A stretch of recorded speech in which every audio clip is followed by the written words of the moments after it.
Recording in progress. Hi, this is Steve.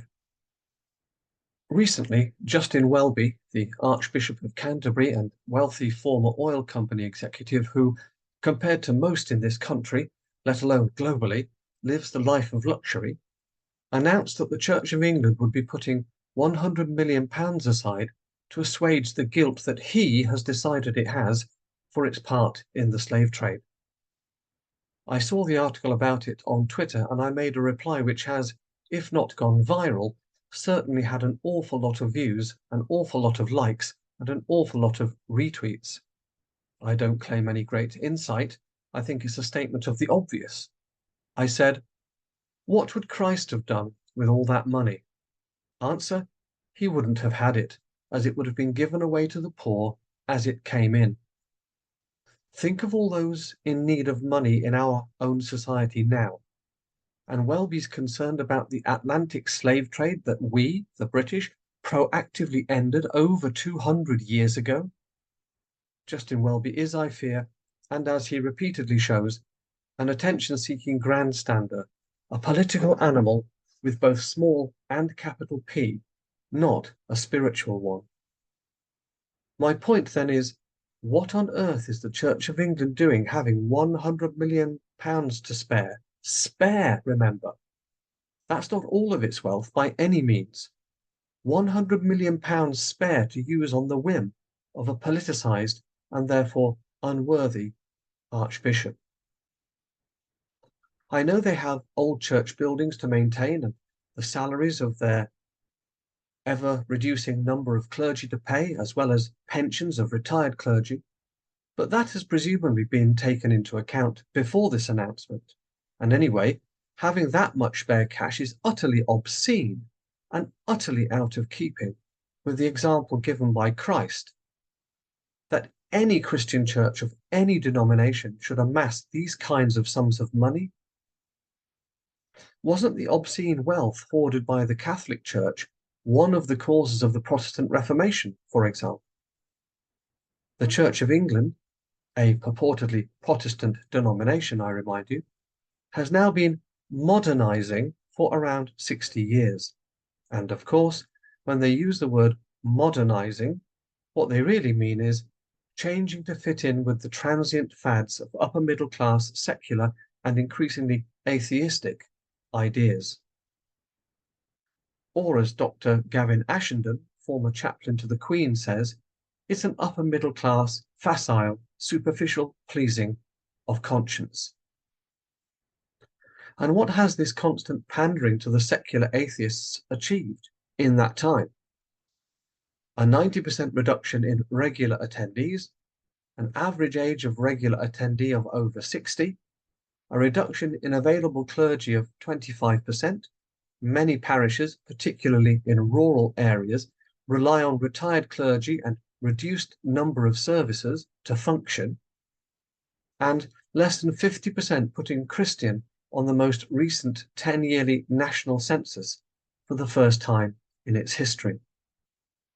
Now, I thought it was common knowledge, because it's common sense, that doing the same thing over and over but expecting different results is a sign, if not of madness, then certainly of foolishness. But apparently not in the Church of England. Now, the one thing I would not accuse the Church of England leadership of being is unintelligent. However, as Dr. John Vervaeke, a cognitive scientist at the University of Toronto, has pointed out, it is perfectly possible to be very intelligent and also very foolish.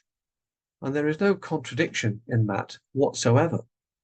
IQ and wisdom are not synonymous. For the last several decades, there has been a groupthink among the leadership, and of course via training, now among many of its clergy, that you can describe as secular in the broadest sense of that term.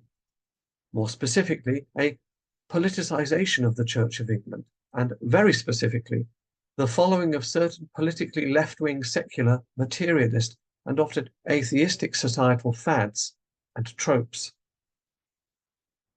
It used to be said of the Church of England that it was the Tory party at prayer. This has not been the case now for many decades. It is now very much the Liberal Democrat Party at prayer. Well-educated, comparatively wealthy, on the upper side of middle class, out of touch with the majority, and pandering to every secular liberal fad that comes along. I'm afraid that while the liturgy still uses ridiculously archaic terminology like, oh, I don't know, God, Jesus Christ, Holy Trinity, and recites the Lord's Prayer and Apostles' Creed, words suitably altered, of course, it has become a mere veneer, trying to hide the Church of England's blatant secularisation and politicisation, encapsulated by, as I said in my opening remarks, the wealthy former corporate executive who lives the life of a king, certainly in comparison to Christ and his disciples, let alone 90% of the global population, Justin Welby. Welby has written widely on ethics and on finance, featuring in books such as Managing the Church, Order and Organisation in a Secular Age, and Explorations in Financial Ethics. He is a manager, a technocrat to the core. Yes, any large organisation requires competent managers and administrators. But the first primate among equals in the worldwide Anglican Communion should be spiritual first and foremost, not a secular worshipping administrator. How on earth can someone who wasn't even ordained until 1992 become Archbishop of Canterbury a mere 20 years later?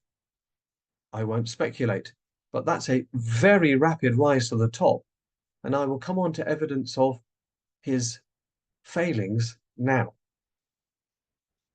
The Archbishop has presided over a change in doctrine around gay marriage in church without doctrinal consensus in the global Anglican Communion, which has led to many Anglican communions around the world stating that they no longer recognise the Archbishop of Canterbury as their spiritual leader, as the first primate among equals.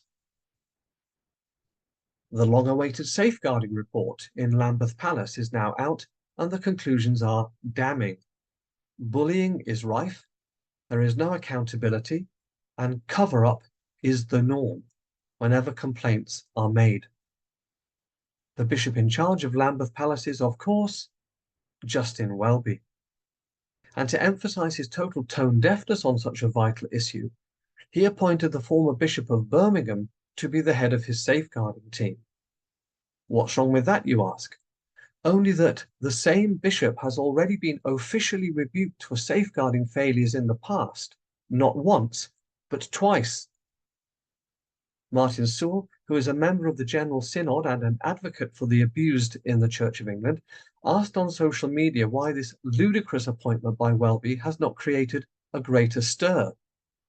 He answered his own question by saying that no one expects anything better from Justin Welby. What an indictment to an Archbishop of Canterbury. But of course, the slippery politician that is the Archbishop of Canterbury has performed a sleight of hand to dodge the criticism by removing safeguarding from that bishop's role. It now has moved to the role of the Chief of Staff. Would he have done so without the criticism of the initial appointment? You must decide for yourself. But to return for a moment to the historical. Back in the late 1960s and early 1970s, when the move was made away from the 1662 prayer book language of these and thous, it was said that the old language is why church attendance was falling. We need to modernise to attract the young, and indeed, hopefully the atheists, back to God. This turned out to be untrue at worst, or let's be kind and say wishful thinking, although I suspect those advocating for it suspected as much and were operating politically. Politics, bowing to the secular, rather than spirituality and the Bible, is behind most major change in all Christian denominations. I highly recommend Andrew Doyle's new book, The New Puritans, because the Church of England leadership has now turned into a far-left puritanical cult, with the witches being anyone who doesn't kowtow to left-wing progressive secular views by doing abhorrent things like, say, wanting to adhere to the articles of the Church of England and wanting to maintain the primacy of the Bible in deciding doctrine. What's the difference between a cult and a religious denomination? At a basic level, numbers. And when you look at the number of people with the population who regularly attend church even once a month, let alone more, the numbers are fast dwindling to those of a historically relevant, yes, but currently irrelevant cult. To borrow from people in the political sphere when they can no longer be a member of or vote for the party they have voted for all their lives. I haven't left the Church of England. The Church of England has gradually left me. I watched a podcast recently, and I'm afraid I can't remember who said it, but someone said, we have a choice to mold our faith around our personal desires, what we would like to be the case, or to mold our personal desires and the way we live our life around our faith. I'll leave you to realize what is happening in the Church of England. While starting from a lower base in terms of numbers, it is hardly surprising that the Roman Catholic and Eastern Orthodox churches are not hemorrhaging adherents to anything like the extent of the Church of England or indeed other secularizing Protestant denominations. What we are learning is that without maintaining the transcendent mysticism of God, the ethereal nature of language and traditional biblical doctrines, secular atheism and politicization win out remarkably quickly. Indeed, the modern Church of England has encouraged it. Programmatic secularism is the term that the former Archbishop of Canterbury, Rowan Williams, used to describe this deliberate program of gradual steps toward moving the church into the secular and away from the traditional spiritual biblical doctrines. So I fear the time has come for the Church of England to be disestablished, because the number of adherents and therefore its spiritual usefulness to society no longer warrants it. Our new king, Charles III, said recently that the Church of England has a special role in the life of our nation. All this comment goes to show is how out of touch he is with reality. He is 75 after all. He's living in the past. It used to have a special role, but outside all the ceremonial functions at coronations, funerals and weddings, and in his private chapels, which of course is all King Charles ever sees, it no longer does, as the latest national census figures clearly show. That being the head of the Church of England is one of the props to the institution of the monarchy itself is not a good enough reason to continue pretending that it is either relevant or required to have special status. It should be disestablished and made to stand, or I sadly suspect fall, on its own 2 feet. I don't like saying that.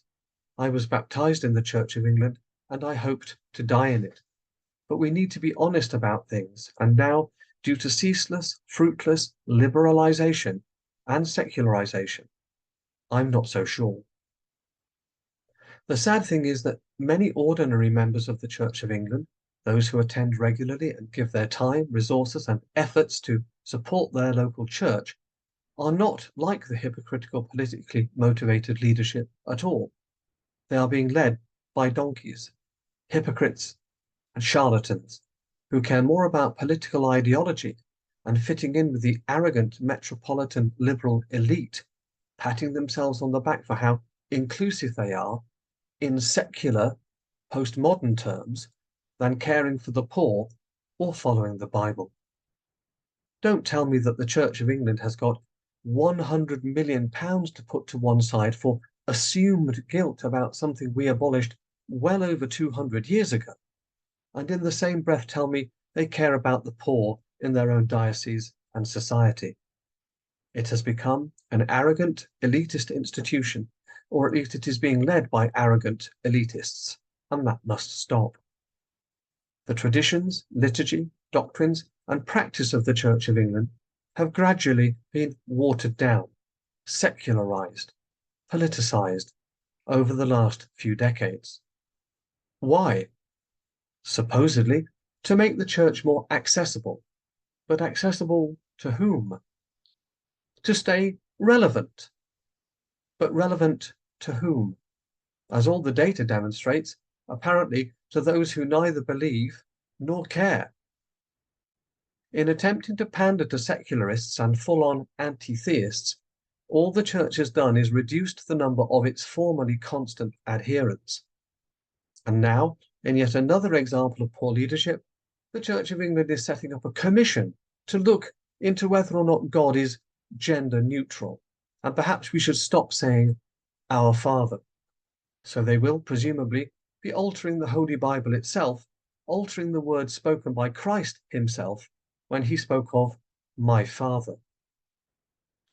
The Church of England just becomes more secular and more politicized and shrinks ever toward a cult that cannot abide, let alone proclaim its own God-given beliefs, articles, and doctrines in anything other than postmodern atheistic materialist and reductionist terms, which dooms it to reducing into oblivion at worst, cult status at best.